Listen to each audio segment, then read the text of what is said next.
Hey, next week we will have exam number 2. We'll have that Friday. We'll talk about that more on Monday. We'll do exam. Look forward with you, so you know what to expect. I'll upload the slides, the previous chapters, canvas. We'll go from there. We're almost halfway through the semester already, so it's going pretty fast. Any plans for spring break? Anyone going out of town? Bless you. Out of town? No? Where's bless you come from? Operant conditioning, right?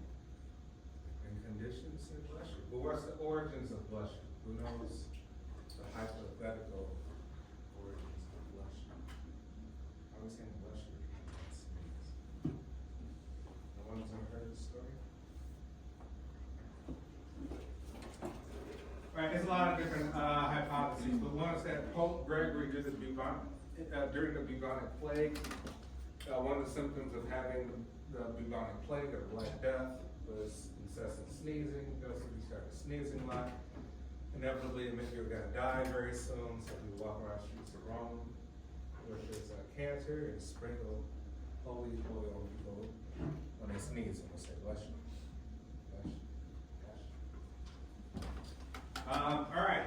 Okay, so last class we introduced operant conditioning, right? We learned what that was, how it deviates from classical conditioning. We learned about positive reinforcement, negative reinforcement, and punishment, the differences between those. Right? We learned that Skinner thought that way, hey, we really didn't have a free will, that we were just organisms. Organisms like any other organism that was trying to adapt, right, to the environment, and we were stimulated by different things, a stimulus of any kind, and things that we maybe appealed to, we repeated the behavior because there was something good that we received pleasurable from it. Things that were not so pleasurable, we stopped doing, right? If we learn something, we can maybe possibly unlearn it to a degree, right? That extinction process.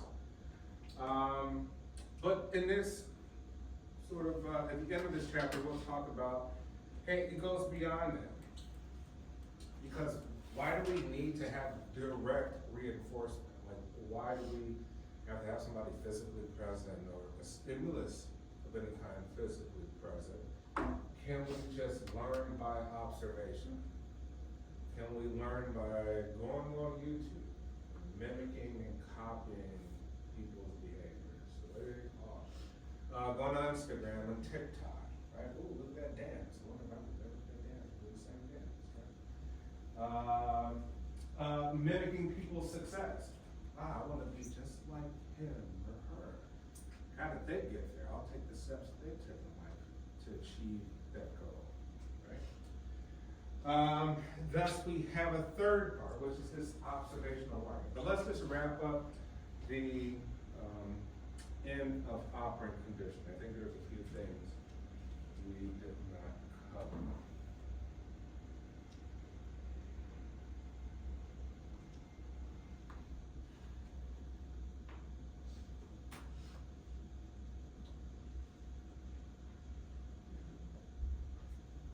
We learned about the Thorndike box. I'm not sure if we had the Skinner box up here as well. All right. Here we're saying, hey, timeout is part of this, right? Timeout is sort of a negative punishment, right? Or theory of learning as well too. But here we get 4 basic conditioning processes. We say schedules of reinforcement, which we talked about.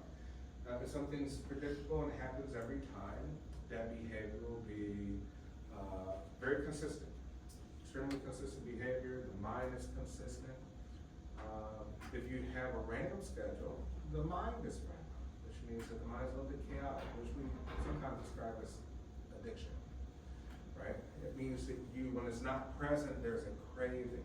If it's expected all the time, that craving is less. So if you increase the spans of time of when that reinforcement comes, you also increase the amount of cravings or desire for that thing. So again, keep doing it until we want it. until you lose all your money. You're like, oh, I lose the rent money. Schedules are reinforcement, right? Very advanced schedules are reinforcement. And then extinction, right? You don't use it, you lose it, you don't keep getting the reinforcement, goes away. Don't get paid, hey, we're not gonna pay you no more at this job. You stop showing up, right? We have things like discriminative stimuli, which we'll have an example of here, and shaping, right? Shaping. We said we can model or shape behavior through successful trials, taking people step by step, little by little. It could be physical things, which we call practice. Right? Learn how to shoot a free throw at 90% efficiency. Right? Learn how to do a handstand. Learn how to flip backwards or something. It takes shaping, right? Some molding. All right, so here's the Skinner box, right? We say here with the Skinner box, we have a lot of things that are stimulus. Remember, stimulus is anything in an environment which can draw some sort of attention, reaction, something of the sort. All right, so Skinner hit a speaker, auditory sound, right? Electric grid, probably used to shock the rat, right? Signal lights, right? Maybe red can mean something, maybe green can mean something to this rat, right? Here we got a pellet dispenser, reinforcer, food is good, food is needed. We have a lever, we have a dispenser shoe, and we have a food cup, right? And so we say here, hey, how could the rat eventually have these successful trials within the Skinner box where it could like hit this lever, let's say 90 to 95% of the time, right? You say if you use all sort of mechanisms, maybe you shock him if he does something wrong, right? Maybe you light this up too if he hits this. There's a secondary stimulus. Maybe it lights green. Maybe when it's not stepped on, it lights red. So he may see that there's a visual change also connected to this lever. And when he presses the lever, food comes out, reinforcement, right? So this is a basic sort of Skinner box, and this kind of good representation of environment itself. That we're kind of aimlessly wandering around, looking at different things that change until we notice something we stumble upon, and thus we get something positive, right? Something that's pleasurable. And then we'll reinforce that behavior. We'll come back to this. We'll come back to this many, many times. Good representation for anything, a relationship. Like, hey, I like somebody who's consistent. What do you mean consistent? They text. They don't, stop texting. Oh, they text one day, they don't text the next day. Right? You might be extinct from that person, right? This is not how it works. Right? Not interested in them. What keeps you interested? Presence, talking, conversation, going out on dates, eating, cafes, etc.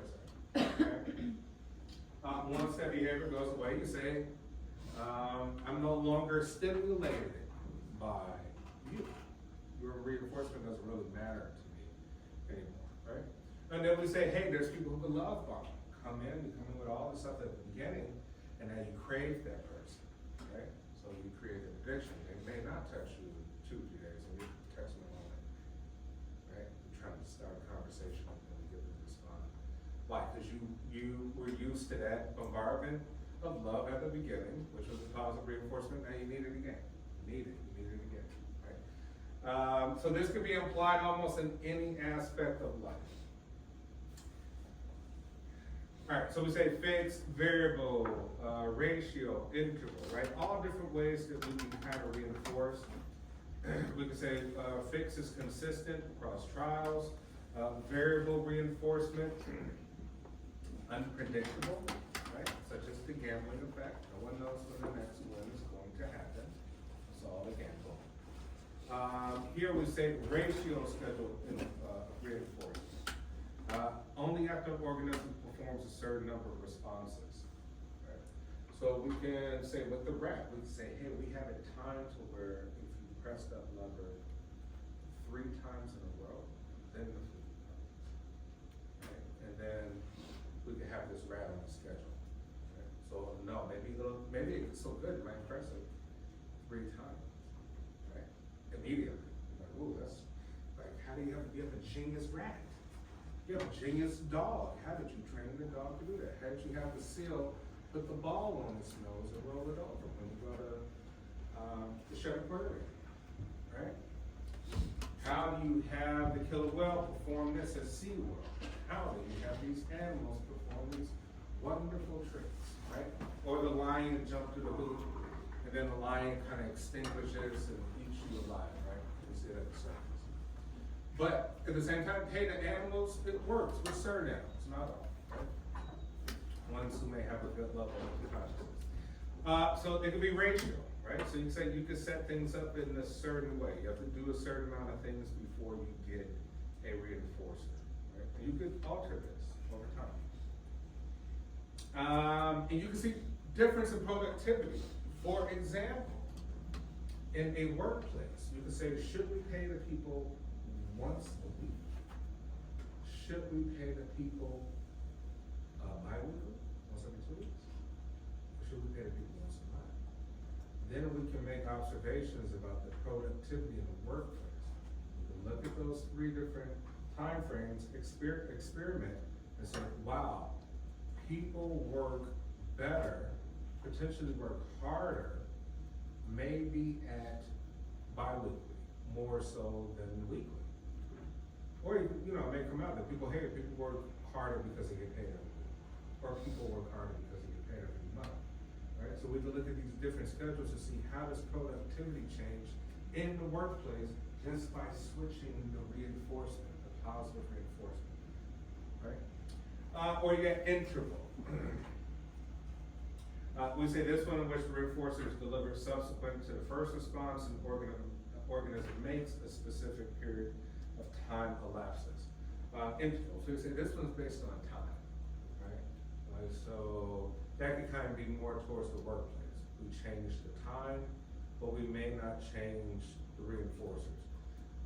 But even in the workplace, it does kind of change to the reinforcer, right? Because we're getting paid bi-weekly, that means you're getting paid twice in a month. Conceptually, maybe you feel like you're getting more of a reinforcer, even though the time is spread out.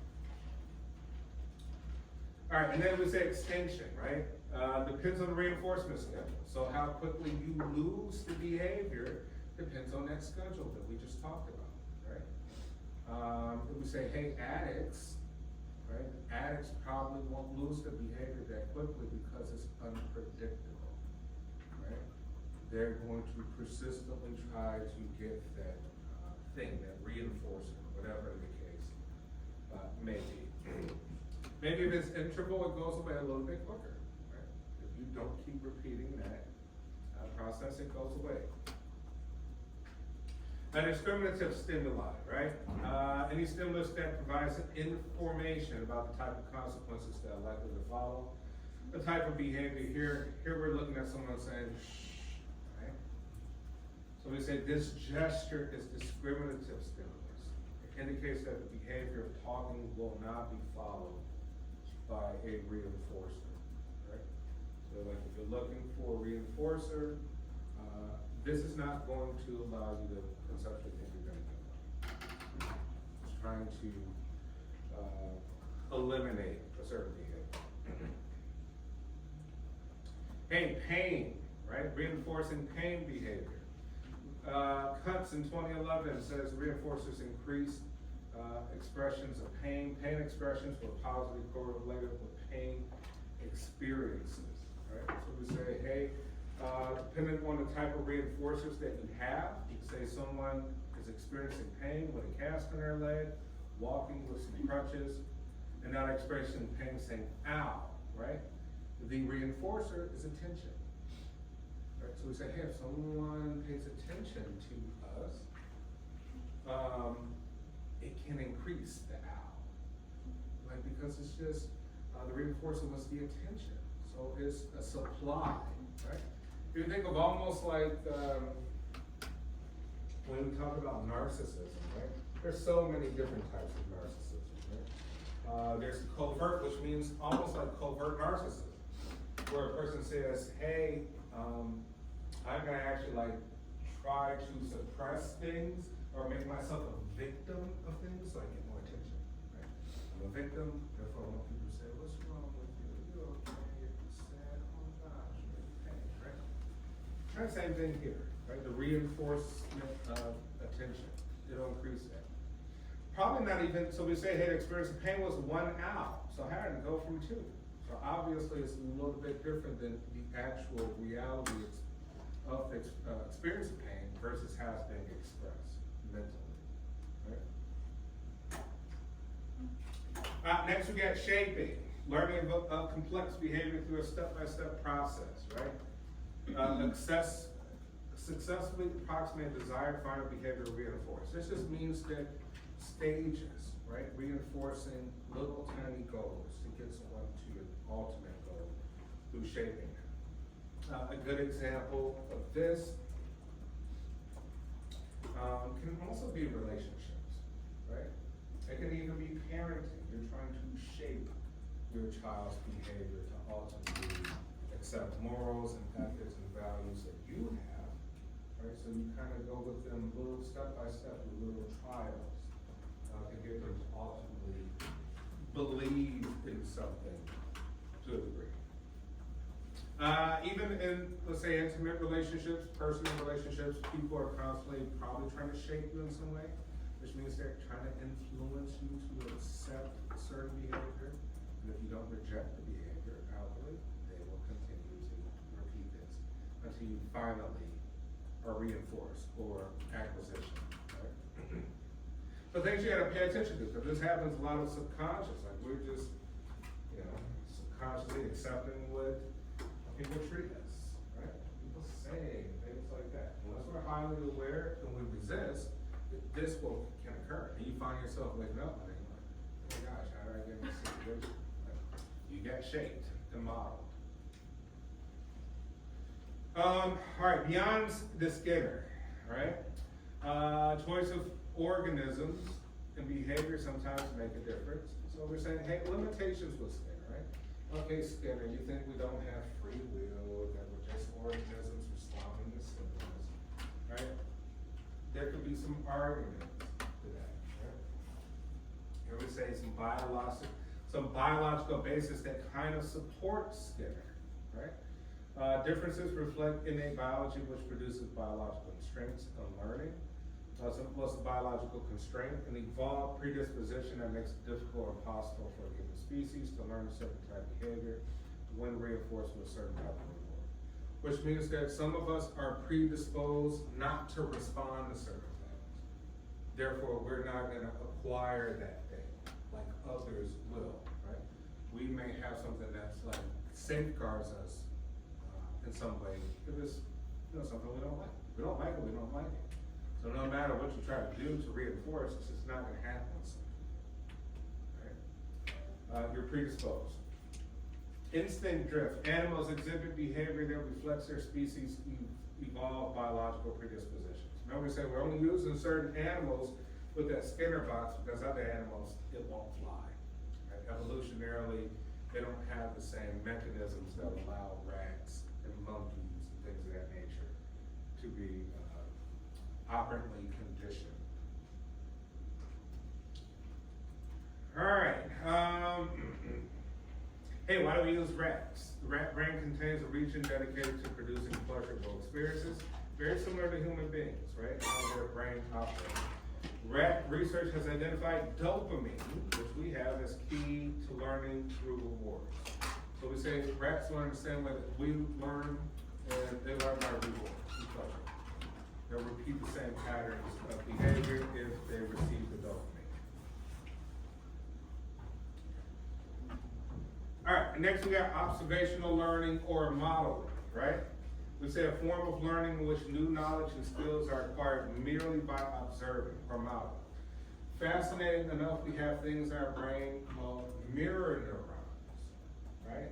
We learned what neurons were, right? This highway, the system that connects one cell to the other, right? To create the learning process. And we say we have mirror, which means that biologically, we're predisposed to imitate and copy things that we think have some sort of positive reinforcement without actually needing to receive that positive reinforcement directly, right? So we could just look out into the world and see cause and effect. Like, okay, that happened, that led to this. Maybe, we'll be like, all right, one time we can't really trust it, but we see it happen in a pattern to where the same cause and effect occurs, we'll begin to imitate that if it has a result that we want, right? If it has the sort of result that we want. Albert Bandura, pioneer research and document the power of observational learning. Anyone ever heard of the Bobo doll? Will you tell me about the Bobo doll? What's the Bobo doll? It was an experiment where they showed boys and girls, they had them play with a Bobo doll, and then they showed them pictures of hitting and yelling. And the kids repeated the behavior, right? Yeah.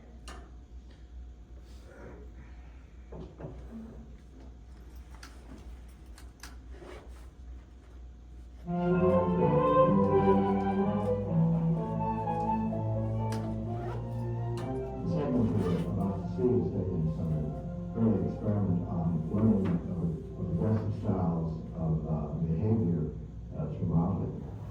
Children watched a filmed adult perform novel aggressive acts toward a inflated doll, and the physical aggression was accompanied by novel hostile remarks. We later measured how much of this modeled aggression the children had learned just by watching. Now, the measurement of learning of aggression uses simulated targets rather than live ones. For example, to test how well bombardiers have learned bombing strategies, you would use simulated targets rather than require them to bomb San Francisco or New York. The model pummeled the doll with the mallet, flung it in the air,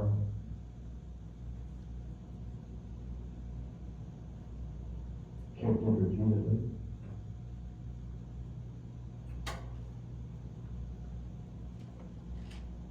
threw it down and beat it.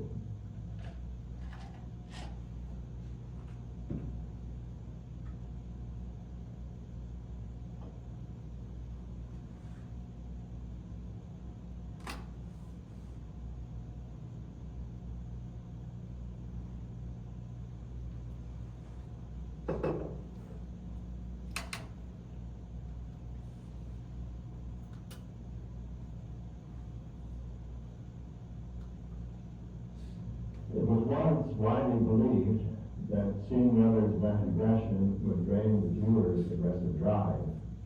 As you can see, exposure to aggressive modeling is hardly cathartic.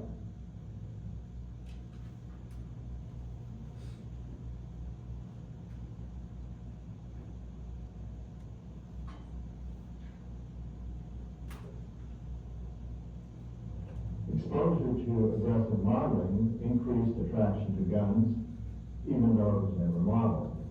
Guns had less appeal to children who had no exposure to aggressive modeling. The children also picked up the novel hostile language.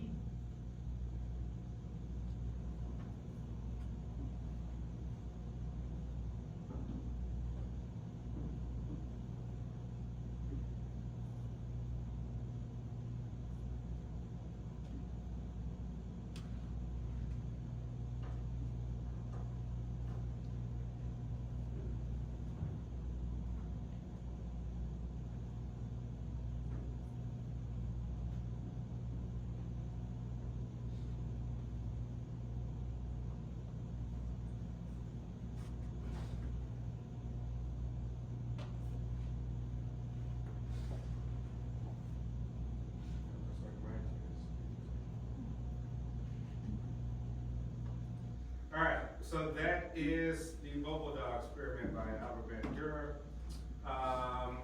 With observational learning, we said we mirror, we copy, yes.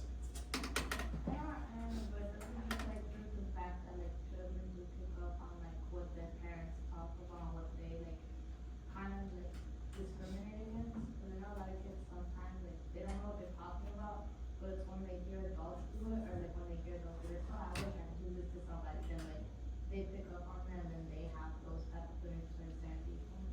Yeah, so parents are a model. A model can be anybody, anything. A model could be symbolic, it could be a person, it could be something conceptual, something abstract, yes. Emotions, like nurture, like how people are raised on. Environment. Yeah. Yeah, you say it definitely is. You are shaped or modeled through your environment. It increases if the model has more familiarity or likeness to you, right?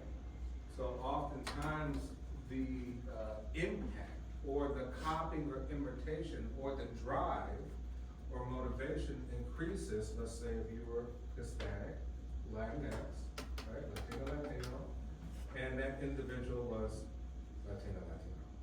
So it'd be a higher sort of correlation to the strength and motivation. If you're white and the model, right, let's say it's a basketball player, it's a dancer, it's a singer, anybody, a politician, it's your parents, right? It's your cousin, it's your uncle, your brother, blah, blah, blah. If there's more similarities, there tends to be a higher degree of strength to the motivation to drive to mimic the behavior, which you kind of just stated here that it creates a discriminatory or implicit bias, right? It kind of happens that we have a preference and we begin to believe and want to be more like the people who look, sound, walk, and talk like us to a degree.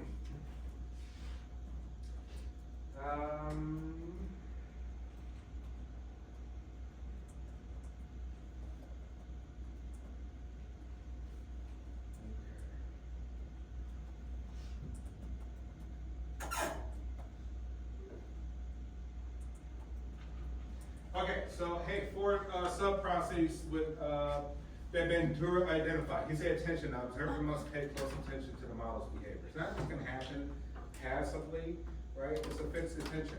Fixed attention means we're stimulated by that person to begin with. Maybe we're predisposed in some way for that person to capture our attention, right? By something. The way they talk, the way they look, something. It doesn't even have to be a person. It can be conceptual. Retention, the observer must create and retain memories for the model's actions, right? So memory plays a high degree in this process. Production, the observer must be able to draw upon the mental representation of the model's behavior and must have the basic motor skills necessary to produce remembered action. This is basically saying like when it comes to physical things we have to learn, not just mental things, but if we're learning to be great athletically, if we're learning to do something even physically, we gotta get a good representation of our model's behavior, but have the motor skills. Which means we all can't do it to that sort of perfection if someone's really good at something.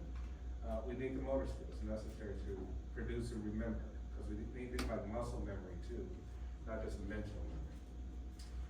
And then fourth, motivation. The observer must be motivated to perform their behavior, right? So we need drive. Even if the observer has learned the action, he or she still might decide not to perform it, right? So you need drive in order to want to do the behavior. So there's something even a little bit more that's happening there. Hey, virtual representations of the self, right? Displaying people observe an image that looks just like that, which we just talked about. We like people that look like us, that are preference. Expert actions are modeled by someone highly similar to the person. Research, participants who saw their virtual representation of self exercising engage more in exercising. Which means if you saw somebody that looked similar to you, right, and they were working out, you'd be more inclined to work out than if you saw somebody that completely looks different than you working out in shape, right? You can't relate. You can relate from the workout, but you more have a relational sort of aspect of the person looks more like you, right? Brains contain mirror neurons that fire when an organism takes or observes action, right?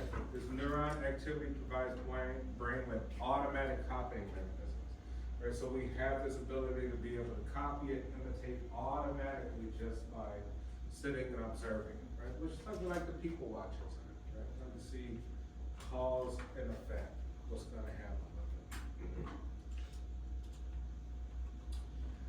it. Mirror neuron search, it's not the greatest representation. So what do we learn, right? There's different types of thinking, right? We learn classical conditioning, we learn operant conditioning, and observational learning. The only one that says learn was observational, right? The other ones were conditioning, right? Because something had to happen with stimulus and being conditioned and reinforced to some degree. But observational learning kind of happens on your own. It's more of you in control of your own sort of way. So most of our behavior is conditioning, right? Maybe slightly, a small slither is just imitation and copy of what we see out in the environment. So yes, that is it for learning, the chapter on learning. Any questions? Alright, so yeah, we'll have our exam next Friday. We'll go over it. Monday can lose this, so we know what to expect. I'll get the slides uploaded to Canvas. And after next week is spring break, right?